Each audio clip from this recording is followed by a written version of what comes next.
In this module, we will discuss the physical and chemical properties of fatty acids. कि fatty acids की जो है ना physical और chemical properties क्या हैं. These are dictated by the length of hydrocarbon chain. कि ये chemical properties या physical properties कैसे dictate होती हैं, क्या चीज़ इसको monitor करती है. Number one is the length of the hydrocarbon chain. जितनी length ज़्यादा होगी उसी हिसाब से उसकी physical properties या chemical properties different होंगी. इसी तरह लेंथ कम होती जाएगी तो कोई चीज़ इंक्रीज होगी या कोई चीज़ डिक्रीज होगी. Will discuss in the next few modules in detail. And the degree of saturation, दो ही तो चीज़ें हैं जो अभी तक हमने डिफाइन की हैं कि एक लेंथ क्या है हाइड्रोकार्बन चेन की 4 से लेके 32 38 तक जो है चेन है, उसी तरह उसकी फिजिकल प्रॉपर्टीज़ डिफरेंट होंगी, उसी तरह उसकी केमिकल प्रॉपर्टीज़ डिफरेंट होंगी. और सेकंड उसमें जहाँ जहाँ जितने डबल बॉन्ड हैं, अगर 4 डबल बॉन्ड है तो उसकी केमिकल प्रॉपर्टी डिफरेंट होगी.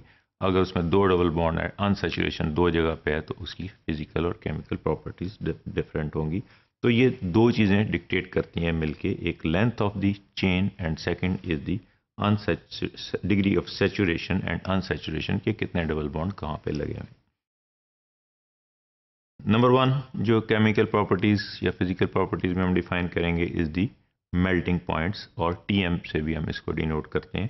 TM of even numbered carbon fatty acids increased with the increasing chain length. जितनी लेंथ इंक्रीज होती जाएगी उतना जो है मेल्टिंग पॉइंट या मेल्टिंग टेम्परेचर जो है उसका वो इंक्रीज होता जाएगा. अगर 4 जो है ना वो आपस में जुड़े हुए हैं कार्बन एटम्स तो डेफिनेटली वो लोअर टेम्परेचर मेल्ट हो जाएंगे. लेकिन अगर उसी वही चेंज को आप एक्सटेंड कर दें 18 तक, 22 तक या 20 तक, तो वो उसकी जो है ना मेल्टिंग पॉइंट इंक्रीज हो जाएगा. लेकिन इन्वर्सली ये मेल्टिंग पॉइंट जो है मेल्टिंग टेम्परेचर इन्वर्सली रिलेटेड है with the increase in unsaturation. जितने हम डबल बॉन्ड इसमें ऐड करते जाएंगे उतना उसका टेम्परेचर या मेल्टिंग टेम्परेचर जो है वो रिड्यूस होता जाएगा. हम इसको डिटेल में इस मॉड्यूल में डिस्कस करेंगे. A triacyl glycerol containing 3 saturated fatty acids of 12 carbons or more is a solid at body temperature, whereas if the fatty acid residues are 18 and having 2 double bonds, or that is the unsaturated, it is liquid to below 0 degree centigrade. कि अगर ये 12 carbon atom जो है वो बगैर किसी double bond के है, चेन लेंथ पे है, तो वो सॉलिड है बॉडी टेम्परेचर पे. लेकिन अगर उसके अंदर हम डबल बॉन्ड ऐड कर देते हैं, इवन लेंथ हमने बढ़ा दी 18 तक भी ले गए और उसके अंदर 2 double bond 2 unsaturated areas add कर दिए, तो उससे क्या होगा कि वो इतना ज़्यादा ड्रास्टिक चेंज हो जाएगा कि वो बॉडी टेम्परेचर से ले के नीचे जाके 0 के ऊपर भी जो आके बिलो 0 जो है वहाँ पे भी वो लिक्विड फॉर्म में होगा. This is the diagrammatic presentation. हम इसको डिटेल में यहाँ पे देखेंगे इस टेबल की मदद से कि हायर टीएम किस वजह से हमने डिफाइन किया. हायर टीएम कि हमने दो चीज़ से डिफाइन किया, TM for the melting temperature और melting point. One is the chain length. अगर ये 12 कार्बन एटम्स वाला जो है वो फैटी एसिड है, उसको यूरिक एसिड भी बोलते हैं, तो इसका मेल्टिंग पॉइंट 44 है, 44 डिग्री सेंटीग्रेड. अगर ये 14 कार्बन कंपाउंड बन गया तो इसका 58 हो गया. इसी तरह अगर 16 बन गया जिसको हम पामेटिक एसिड कहते हैं जो नेचर में बहुत ज़्यादा है, तो इसका 63 हो गया. इसी तरह 18 कार्बन कंपाउंड का स्टेरिक एसिड है, having a melting point temperature of 70 degree centigrade. Similarly arachidonic acid is having 20 carbon fatty acid and its melting point or TM or temperature of melting is 77 degree centigrade. अब हमने कहा था कि दो चीज़ों पर depend करता है, एक चेन लेंथ पे और दूसरी इसकी अनसैचुरेशन पे, कि कहाँ कहाँ पे जाके ये जितने डबल बॉन्ड इसमें ऐड होते जाएंगे उतना इसका टेम्परेचर जो है वो मेल्टिंग टेम्परेचर रिड्यूस होता जाएगा. अब हम यहाँ देख रहे हैं कि 16 वाला जो है दिस वन पामेटिक एसिड, इसका मेल्टिंग टेम्परेचर जो है वो 63 डिग्री सेंटीग्रेड है. लेकिन जो ही हम इसके अंदर एक डबल बॉन्ड सिर्फ ऐड करते हैं, इसको अनसैचुरेटेड बना देते हैं, तो इसका अबाउट 62 डिग्री जो है वो रिड्यूस हो जाएगा और ये 1 डिग्री पे जाके मेल्ट हो जाएगा. इसी तरह ओलिक एसिड को हम देखें कि 18 कार्बन है, इसका 70 डिग्री सेंटीग्रेड है. अगर हम इसके अंदर एक बॉन्ड ऐड करते हैं तो ये जो है ना 16 डिग्री पे जाके मेल्ट हो जाएगा। सिमिलरली अगर दो बॉन्ड इसमें ऐड कर दें, दो अनसैचुरेटेड बॉन्ड ऐड कर दें, डबल बॉन्ड ऐड कर दें, तो ये लिनोलेनिक एसिड बन जाएगा और ये -5 डिग्री सेंटीग्रेड के ऊपर भी जो है ये मेल्ट कर जाएगा। यानी जो पानी है वो माइनस पे फ्रोजन होता है, जबकि ये -5 पे भी मेल्ट कर देगा। अगर हम इसके अंदर एक और डबल बॉन्ड ऐड कर देते हैं तो ये -11 पे जाके मेल्ट कर देता है। और इसी तरह अरेक्डोनिक एसिड जो हमने कहा 20 कार्बन कंपाउंड है, जिसका normally without unsaturation 77 degree centigrade था, जब हमने इसके अंदर 4 डबल बॉन्ड ऐड कर दिए तो क्या हुआ, इसका मेल्टिंग टेम्परेचर जो है वो -49 डिग्री सेंटीग्रेड तक पे जो है ड्रॉप कर गया। So this is the nature how these fatty acids dictate the properties of these fatty acids are dictated by the saturation and by the chain length.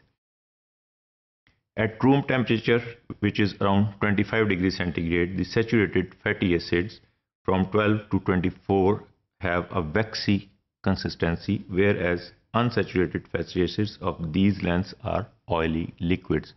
कि room temperature पे ये 12 से 24 के दरमियान जो है इसकी वैक्सी कंसिस्टेंसी होती है, अगर ये इसके अंदर कोई भी जो है ना डबल बॉन्ड नहीं है, ये फुली सैचुरेटेड है। अगर यही 12 से 24 वाले जो हैं इसमें हम डबल बॉन्ड ऐड कर देंगे, अनसैचुरेट कर देंगे, तो ये उसी टेम्परेचर पे ये इनकी ऑयली लिक्विड में कन्वर्ट हो जाएंगे। This is the again the diagrammatic presentation जो हमने पीछे डिफाइन किया, उसमें ग्राफ उसके अंदर टेबल में उसको हम ग्राफिकली डिफाइन करते हैं कि ये स्टेरिक एसिड है, ये हम स्टेरिक एसिड, ये 18 कार्बन हमें नज़र आ रहा है, this is the 18 carbon compound. Stearic acid का के अंदर कोई डबल बॉन्ड नहीं है, कोई अनसैचुरेटेड एरिया नहीं है, तो ये अराउंड 70 डिग्री सेंटीग्रेड पे जाके ये मेल्ट होगा। अगर हम अंदर इसके अंदर सिर्फ यहाँ पे एक सिंगल बॉन्ड ऐड कर जाते हैं तो ये ओलिक एसिड बन जाएगा और इसका टेम्परेचर जो मेल्टिंग टेम्परेचर है वो 70 से ड्रॉप करके अराउंड 15 डिग्री सेंटीग्रेड आ जाएगा यहाँ पे। अगर हम इसके अंदर एक और डबल बॉन्ड ऐड कर देते हैं तो ये लिनोलिक एसिड बन जाएगा और इसका टेम्परेचर जो है वो -5 डिग्री सेंटीग्रेड पे चला जाएगा। इसी तरह इसके अंदर थर्ड डबल बॉन्ड ऐड करते हैं तो ये लिनोलिक एसिड बन जाएगा। ये हमने यहाँ 2 डबल बॉन्ड ऐड किए, यहाँ 3 डबल बॉन्ड ऐड किए, तो ये माइनस जो है 10 से भी नीचे -16 17 पे जाके कहीं जो है वहाँ इसका मेल्टिंग पॉइंट जो है वो चेंज हो जाएगा, ड्रॉप हो जाएगा। So this is the how these addition of double bond causes the decrease in the melting point. This difference in melting points is due to different degrees of packing of the fatty acid molecules due to different proportions of saturated and unsaturated fatty acids. अब ये क्यों double bond जब हम add करते हैं तो ये क्यों जो है ना इसका मेल्टिंग पॉइंट ड्रॉप क्यों हो जाता है कि उसकी जो है ना पैकिंग जो है वो डिफरेंट हो जाती है, ये ज़रा दूर दूर हो जाते हैं। हम इसको डायग्राम में भी देख लेंगे कि जब डबल बॉन्ड ऐड होता है तो उसमें क्या चेंज आती है, उसकी वजह से जो है पैकिंग उसकी वो दूर हो जाएगी, उसकी हाइड्रोफोबिक हाइड्रोफिलिक जो है ना आपस की बॉन्डिंग रिड्यूस हो जाएगी, उसकी वजह से उसका मेल्टिंग पॉइंट या मेल्टिंग टेम्परेचर रिड्यूस हो जाएगा। Saturated fatty acids are more tightly packed as compared to the unsaturated fatty acid which has a less compact packing। कि सैचुरेटेड फैटी एसिड जो हैं वो उनकी टाइटली पैक्ड होते हैं आपस में, जबकि अनसैचुरेटेड जो ही डबल बॉन्ड ऐड होता है उनकी पैकिंग जो है वो लूज हो जाती है, जिसकी वजह से इंटरेक्शंस कम हो जाती हैं। This is the diagrammatic presentation. We can see कि फैटी एसिड ये सैचुरेटेड फैटी एसिड्स हैं, इसके अंदर कोई डबल बॉन्ड नहीं है, वी कैन सी हियर। तो ये स्ट्रेट चेन है और ये टाइटली पैक्ड है और इनके दरमियान हाइड्रोफोबिक हाइड्रोफिलिक और आपस की इंटरेक्शन ज़्यादा है, इसकी वजह से इनका मेल्टिंग पॉइंट ज़्यादा है। जबकि जो ही हम इसके अंदर जो है ना अनसैचुरेटेड बना देंगे, कुछ सैचुरेटेड हैं कुछ अनसैचुरेटेड हैं, तो इनकी पैकिंग लूज हो जाएगी, वी कैन सी कि ये दूर दूर हो जाएंगे, इसकी इंटरेक्शन रिड्यूस हो जाएंगी और उसकी वजह से ये ईजीली मेल्ट हो जाएंगे, लेस टेम्परेचर पे भी मेल्टिंग इसकी हो जाएगी। The more compact packing, the more attractive molecular forces between fatty acids molecules and vice versa, कि जितनी कॉम्पैक्ट है उसकी पैकिंग है उतनी मोर अट्रैक्टिव फोर्सेस हैं और इसी का जो है ना ऑपोजिट होगा saturated and unsaturated fatty acids. Hence saturated fatty acids have high TM and unsaturated fatty acids have low TM, जिसको हमने डिटेल में इस मॉड्यूल में डिफाइन किया। Therefore saturated and unsaturated fatty acids help to shape the foods. अब हम ये detail में नेक्स्ट फ्यू मॉड्यूल्स में देखेंगे कि इसकी सैचुरेशन और डीसैचुरेशन कैसे करते हैं, और वो हम केमिकली कैसे करते हैं उसकी पर्टिकुलर शेप देने के लिए। जिस तरह डालडा में हम घी में देखते हैं वो कॉटन सीड ऑयल है, हम उसकी हाइड्रोजनेशन कर देते हैं, उसके अंदर डबल बॉन्ड ऐड कर देते हैं या डबल बॉन्ड निकाल लेते हैं, विल सी, और उसकी जो है ना वो कंसिस्टेंसी डिफरेंट हो जाती है, और उसकी हम जो है ना चेंज कर देते हैं उसकी शेप अपने अकॉर्डिंगली जो हमारे लिए फिजिबल है for the intake of food.